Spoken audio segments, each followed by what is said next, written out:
Buenas noches, edición número 387 de Entre Ustedes y Nosotros. Buenas noches, Osvaldo. Muchos temas para tratar en la noche de hoy. Por un lado, el caso que sigue siendo noticia, este intrincado laberinto jurídico que se ha suscitado con el tema de la ley de medios, que tiene un nuevo capítulo judicial, habida cuenta que el fallo del doctor Horacio Alfonso, del juez de primera instancia, ha sido apelado por el Grupo Clarín y obviamente lo ha señalado muy claramente en su fallo el juez que el mismo es de acuerdo a las normas vigentes, o sea, con efecto suspensivo, con lo cual para la gente que no está tan empapada del tema jurídico como podemos estarlo nosotros, ¿qué significa esto? Que queda nuevamente vigente la medida cautelar. O sea que en el mejor de los casos, el plazo de desinversión comenzaría cuando exista la sentencia definitiva, si declarada constitucional los artículos 45 y 151 de la ley de medios. 61 de la ley de medios. Ya nos marean tanto que hasta nos confundimos el tema, la denominación de los artículos. Pero lo que queríamos resaltar es que este organismo, que es una sopa de letras, el AFCA, que es el que sustituyó al CONFER, es presidido por una persona, Martín Sabatella, que por cierto no solo no tiene idoneidad para el cargo, sino que revela una pobreza literaria, una pobreza lingüística, cuando se dirige a los medios de comunicación. El día lunes tuvo una actitud muy poco feliz cuando se convirtió en una suerte de oficial notificador que iba con todo un ejército mediático atrás a señalarle al Grupo Clarín que estaba vigente el plazo de desinversión. Y entonces uno se pregunta, la idoneidad que tiene para el cargo es nula, yo no sé idóneo para qué es, pero también es supino su desconocimiento de cuestiones jurídicas y machaca constantemente eslogans tales como la ley de la democratización de los medios, que es una ley de la dictadura, la que viene a reemplazar. O sea, es el libreto que, como todo kirchnerista converso, adhiere fervientemente con ese fanatismo justamente que tienen aquellos que ascriben a una nueva ideología. Es curioso, decía hace pocos días, y creo que lo dijo acá en nuestro programa, el diputado nacional radical Oscar Aguad, que se hablara tanto de la desinversión en un país que justamente lo que necesita es inversión. Y en este sentido creo yo que son muy coherentes porque han hecho el kirchnerismo tabla rasa con todos aquellos quienes querían invertir en el país, y aquellos que ya estaban invirtiendo en el país cada vez se alejan. Claro, si el ministro de Economía en funciones, Axel Kicillof, es quien dice que la seguridad jurídica es un concepto horrible, evidentemente el clima amigable para las inversiones es funesto. De ese tema vamos a hablar hoy, pero también vamos a hablar del caso Marita Verón. Si me permitís agregar una cosita sobre, antes de irnos del tema Clarín, que retomaremos con los invitados. El fallo del juez Alfonso, el fallo de primera instancia, es muy pobre, más allá de que ha sido dictado con una celeridad extraordinaria. Son 3.000 fojas y 15 cuerpos. Cada cuerpo consta de 200 fojas, con una celeridad única. Parecería que la orden de Olivos o de la Casa Rosada bajó velozmente. Que resultó rápido para los mandados, por eso no lo habían recusado a él, el único que se salvó de esto. Pero hay fundamentos peligrosos, no quiero abundar demasiado, pero prácticamente lo que él sostiene es que el Estado puede hacer lo que se le dé la gana y que eventualmente, si causa algún daño, lo indemnizará. Bueno, el principio constitucional es opuesto a eso.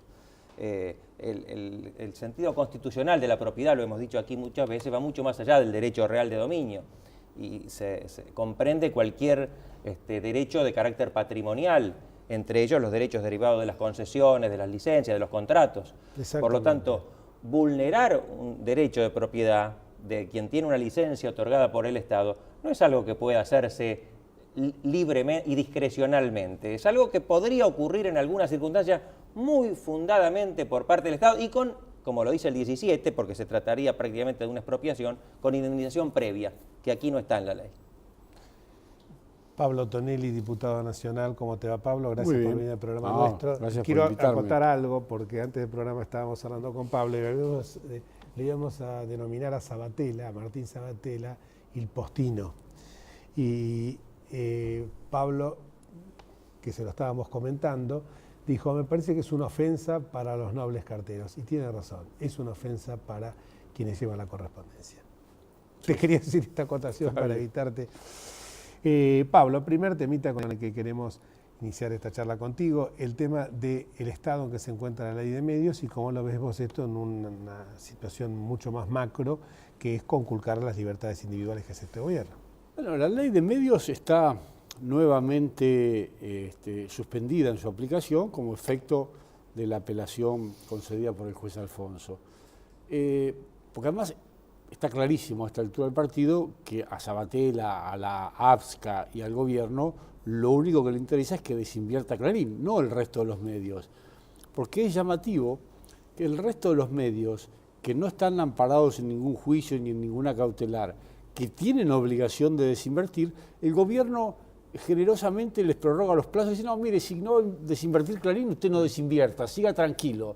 Entonces, los tan vapuleados objetivos de la ley de democratización, de generar pluralidad, pluralismo ideológico, no sé cuántas cosas más, solo se aplican a Clarín. Es decir, todos los demás medios ya deberían estar democratizados, de acuerdo con la ley, y sin embargo ni siquiera han empezado porque al gobierno no le interesa. Es que están democratizados en el sentido en que el gobierno quiere esta palabra. Además, si nos retrotraemos un poco, hay una incógnita en el origen de la ley de medios que yo no logro despejar, que es la siguiente.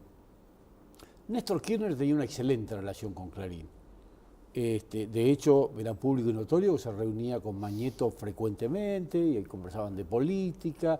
Inclusive fue Néstor Kirchner el que en su momento autorizó la fusión de Cablevisión con Multicanal. Sin embargo, en determinado momento algo pasó. Néstor Kirchner se enojó de manera irreversible e irremediable con Clarín y como represalia contra Clarín concibió la ley de medios. Pero ¿qué fue lo que pasó? ¿En qué no se entendieron? Es decir, esto es muy importante porque la verdad es que la ley de medios no nació con ese propósito que se declama de la democratización, la pluralidad y no sé cuántas cosas. La ley de medios nació y se sancionó nada más que para jorobarle la vida al Grupo Clarín. La prueba está que el resto de los medios siguen exactamente igual que antes de la ley de medios y a ellos no se les aplica. Pero bueno, esta es una incógnita que difícilmente despejaremos algún día.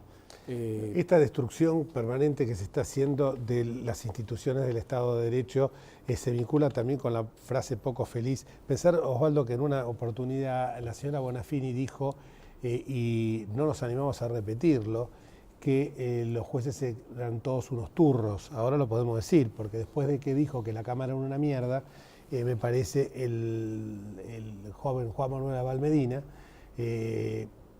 la verdad, como Barone hizo un poema a la mierda, tal vez Abal Medina cree que esa palabra está ahora dignificada por el bate oficial. Yo cuando escuché esto, yo dije, ¿a dónde llegamos, Pablo? Porque la verdad que... Llegamos a lo que todos vemos y apreciamos, que es una presión inaudita del Poder Ejecutivo sobre el Poder Judicial, como no se ha visto nunca. Por ejemplo, una recusación de toda una Cámara o de prácticamente todo un fuero, como ha hecho el gobierno con la Justicia Civil y Comercial Federal, no se había visto nunca en la historia del país. Recusaciones absolutamente infundadas o con motivos claramente falsos. Esto no se había visto nunca.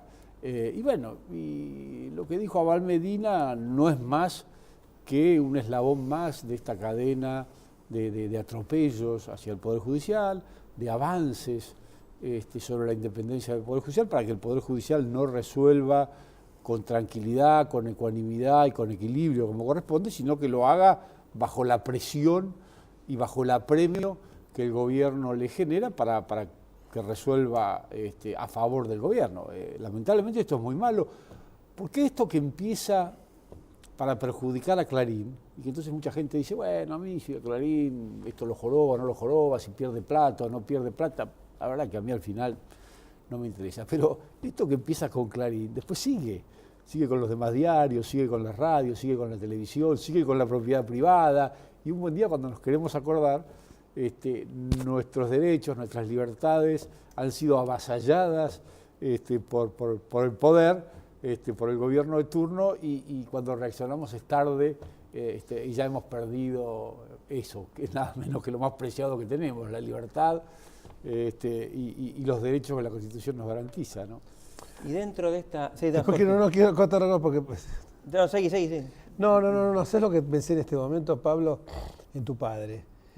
Yo decía, Idelert Tonelli fue un excelente camarista federal, y yo pensaba, cuando se injuria, lo pensé así, ¿no? Cuando se injuria, no solo tu padre me vino al recuerdo por tenerte a vos acá, pero yo haber litigado en esa justicia, y que para mí, ya ver un camarista era una cosa, ya cuando uno se acercaba a un camarista, tenía no solamente la impronta del cargo, sino el bagaje intelectual que tenía.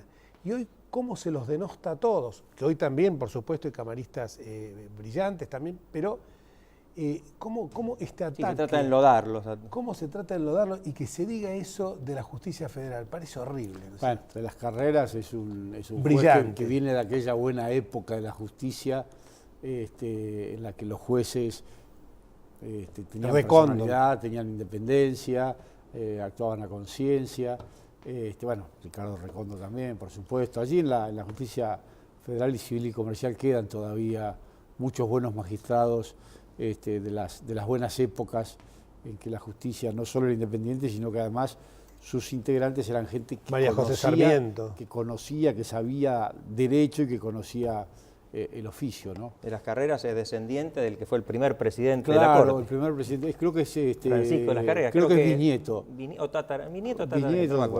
Lo dije un poco como una reivindicación, porque digo, ¿cómo se sentirán de que haya alguien de que esté mancillando una cámara que justamente personas como tu padre la enaltecieron? Yo quería agregar dentro de esta andanada que se señalaba de ataques a la justicia, el aprovechamiento inmoral, hay que decirlo así, del caso Marita Verón para intentar volcarlo contra un objetivo político que tiene el gobierno con la justicia en el caso Clarín.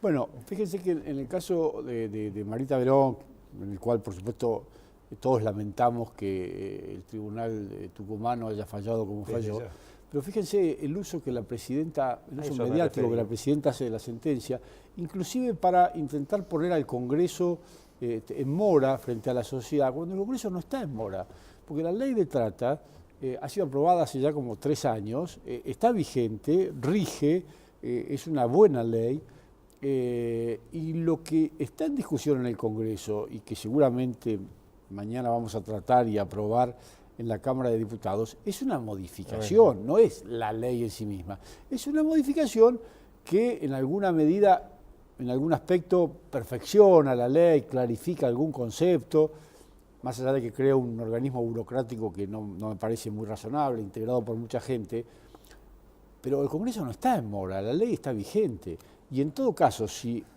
ha habido alguna demora en el tratamiento de esta modificación, que solamente es una modificación, se debe a la actitud del oficialismo, que nunca quiso tratarlo. La oposición ha insistido mucho con el tratamiento de esta ley y hay muchos proyectos, pero el oficialismo, hasta que la presidenta no lo despertó, no quiso tratar este proyecto. Por eso es una lástima que la señora Trimarco también ha sido utilizada por el oficialismo, porque ella agradece a la presidenta y denosta al Congreso, debiendo saber que el oficialismo en el Congreso solo vota lo que le indica la presidenta. Sí, además, lamentablemente, para el caso de la hija de la señora Trimarco, la ley no era ni va a ser nunca aplicable, porque el hecho es anterior a los hechos que se investigan en la causa. Entonces, en la medida que siga rigiendo la Constitución y el artículo 18, esta ley nunca será aplicable. De modo que las fallas que pudo haber en la sentencia del caso de Margarita Verón no se deben a la ley de tratas, a su existencia o inexistencia, a su buena o mala redacción, sino a cómo hizo la investigación y cómo llevó adelante el proceso la justicia tucumana, que es una cosa absolutamente distinta de lo que se ha intentado transmitir. Sí, la carga ahí está en el Ministerio Público Fiscal, que lo investigó como debía. Absolutamente. Pablo, muchísimas gracias no solo por tus conceptos, sino por la aclaración que hiciste de la ley de trata, que hay mucha gente que piensa que esta ley es necesario que se sancione. Lo dijo muy bien claro el diputado Tonelli, es solo una modificación. Muchísimas gracias, Pablo. Gracias a ustedes. Que tengas un muy feliz Navidad y un muy feliz año. Igualmente, igualmente para ustedes. Pausa.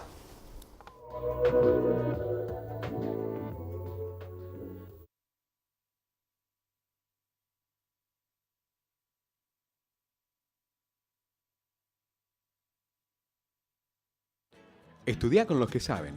Carreras cortas con salida laboral. Consultor inmobiliario, tasador, martillero público y corredor. Presencial y a distancia.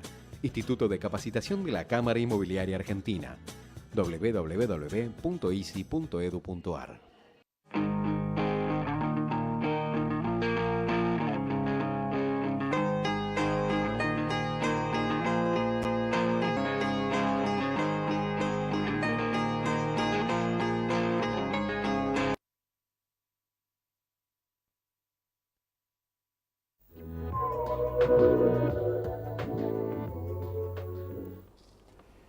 Y estábamos hablando en el bloque anterior, terminamos con el tema del caso, por cierto, lamentable de Marita Verón, la poco actividad que hubo del Ministerio Público Fiscal y también, por cierto, que aparecen como sospechosos y que después no se llega a la médula del expediente cuando aparecen algunas figuras muy vinculadas con el poder político.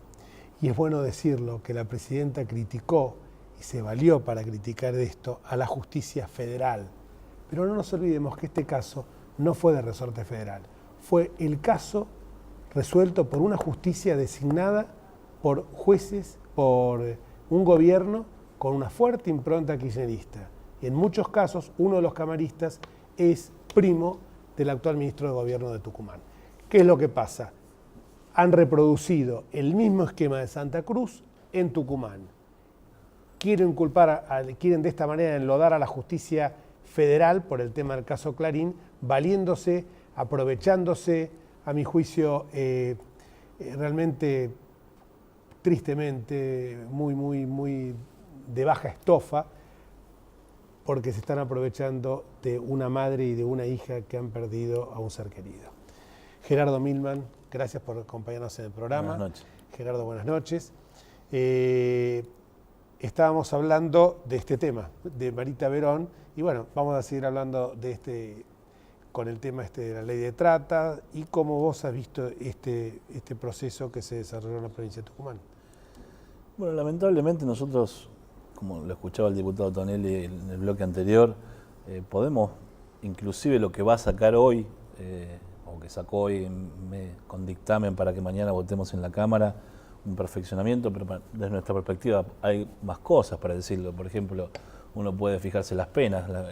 Robarse una vaca tiene más pena en la Argentina que la trata, que es casi un proceso de esclavitud. Sin embargo, retarse a duelo, que todavía existe la figura penal, tiene, y que nadie se reta a duelo, obviamente, tiene más pena en el Código Penal que la trata. Por lo tanto, habría otras cosas para hacer, sin ninguna duda. Pero lo que hay es un problema de gestión de gobierno, en definitiva, con la más perfecta ley que tengamos. Si los gobernadores y los intendentes son parte de un sistema donde se juega dinero, donde se juega la droga, donde se juega la libertad de las personas, bueno, en definitiva no hay ley que lo pare eso.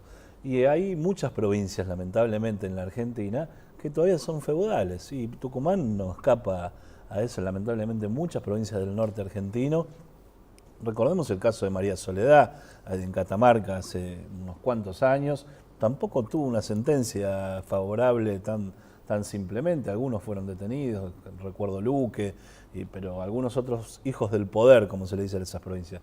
De hecho, en Tucumán se esconde otro caso, se le da mucha luminosidad al caso de Marita Verón, pero hay otro caso donde hay un primo del gobernador involucrado en una causa donde falleció una chica que se esconde, digamos. La propia vicepresidenta del Senado, la señora de Alperovich, se le escapó diciendo siempre va a haber prostitución, como diciendo, bueno... Está en el orden natural de las Claro, cosas. para nosotros esto no hay que combatirlo, en definitiva. Y bueno, a mí me parece que ahí es donde hay que apuntarle, digamos. Si la ciudadanía sigue votando intendentes y gobernadores que son parte de la complicidad de estos delitos, ninguna ley lo va a parar. Seguro.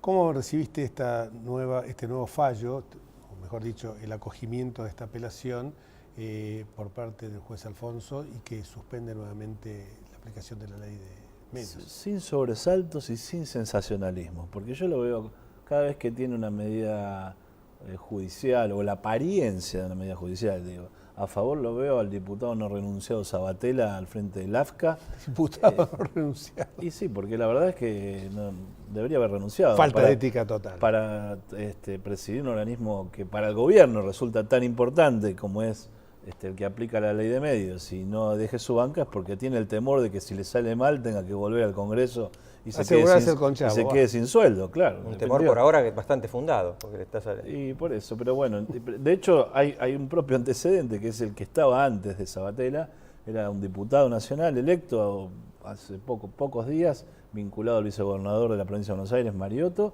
que renunció a la banca, digamos, ahora volvió de decano de Ciencias Sociales de la Universidad de Loma de Zamora, volvió al claustro, por decirlo de alguna manera, había tenido por lo menos una conducta ejemplar en ese sentido, sin embargo, Sabatella no la ha tenido. De hecho, Sabatella, cuando fue antes de ser electo diputado nacional, renunció por adelantado a la intendencia de Morón, porque decía que eso era una manera de mostrar transparencia, todo. Se ve que acá ese criterio es dual.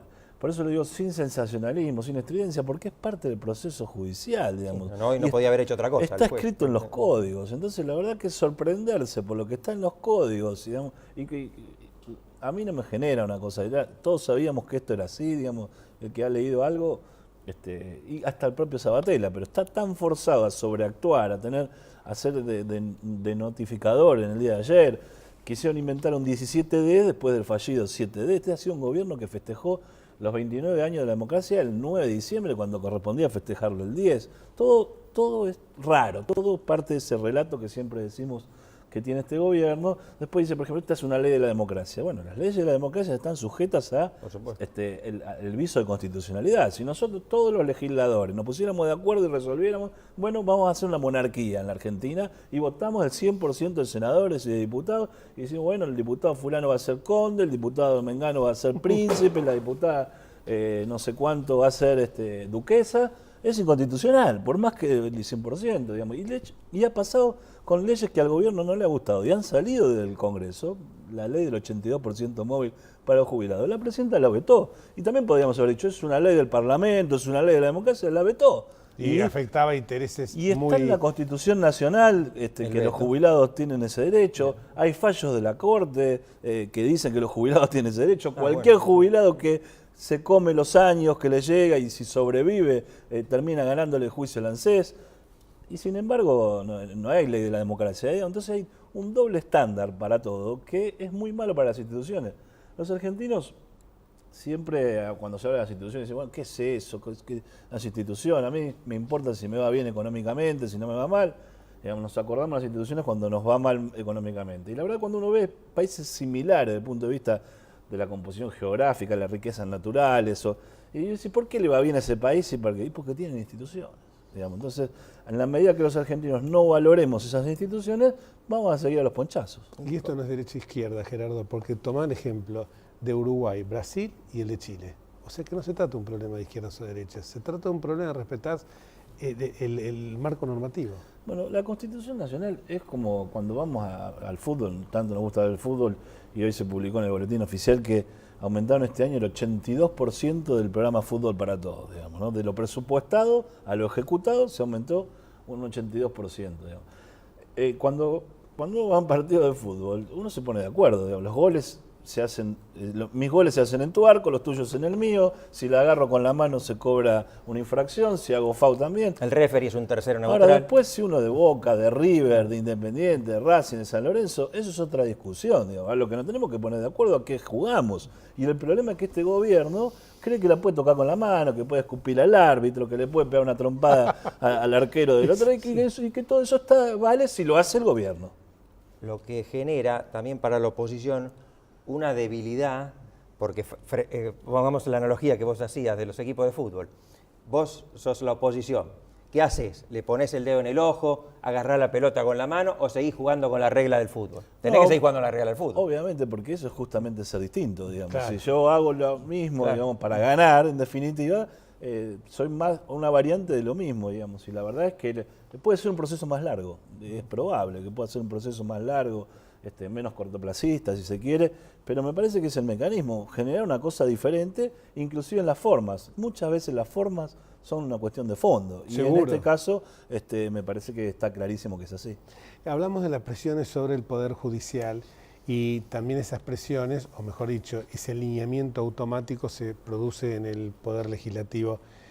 ¿Vos percibís que los diputados de la mayoría están siempre dispuestos a acatar con docilidad las normas que les imponen desde la Casa Rosada? ¿O hay algunos diputados que en algún momento impectore pensarán qué estoy haciendo? Bueno, yo creo que cada uno tiene su conciencia individual más allá de su espíritu corporativo y su pertenencia política, digamos, ¿no? Me parece que algunos empiezan a mostrar alguna cosa, alguna disidencia más expuesta y otros la manifiestan, pero el peronismo siempre ha tenido una actitud de poder, en definitiva, entonces quien tiene el control del poder, de los recursos económicos, es el que disciplina y imprime la lógica del debate. Así que están acostumbrados culturalmente, son de esa manera, digamos, no los cuestiono porque es su propia cultura, ¿no? Y en otro plano, hace pocas horas nos enteramos del relevo del embajador en Estados Unidos, Jorge Argüello, y según ha trascendido, alguno de los motivos de reproche es que él recibía a algunos opositores, que tenía diálogo con algunas personas independientes. Eso es una falta aparente, si es que tal es el motivo. Mira, yo no lo sé. Yo creo que los motivos pueden ser dos. Tuvo una discusión importante con Moreno, Guillermo Moreno, así se dice. digamos, y otro fue la gira desastrosa de la señora presidenta, digamos, que es probable que la señora presidenta a sus respuestas inconcebibles ante los estudiantes de Harvard le haya echado la culpa al embajador, digamos. Es probable que haya ocurrido. Pero yo estuve hace poco en la elección presidencial de los Estados Unidos como observador y fui al Departamento del Estado y bueno, Estados Unidos tiene una agenda, nosotros nos podrá gustar o no, sobre la cual la Argentina no quiere compartir esa agenda. Y nos decían en el Departamento de Estado, y dice, bueno, muy bien, sobre defensa no quieren hablar, sobre seguridad y narcotráfico no quieren hablar, sobre libre comercio no quieren hablar, que es la agenda constante de los Estados Unidos. Bueno, díganos sobre qué quieren hablar, Claro. digamos, tráiganos su nueva agenda. Y nos hablaban del embajador, es una buena persona, un buen diplomático, pero lamentablemente no tiene agenda. Hoy hay una cuestión para la Argentina sustancial y para los Estados Unidos también, que es la cuestión energética. Y hay en la Argentina una posibilidad de desarrollo energético fenomenal, y ahí los capitales están acostumbrados, porque Argentina termina siendo un país de riesgo, a invertir en el pozo petrolero a punta de fusil. Así que estarán también acostumbrados a un país que no haya instituciones serias como el nuestro. Me parece que ahí hay una brecha sobre la cual se puede trabajar. Muchísimas gracias, Osvaldo, muchísimas gracias, Gerardo.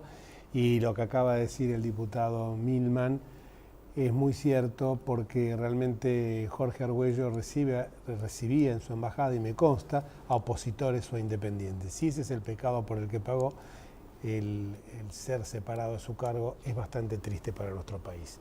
No para él, que sigue siendo un dirigente excelente del peronismo. Hasta el próximo martes, si Dios quiere. Chao.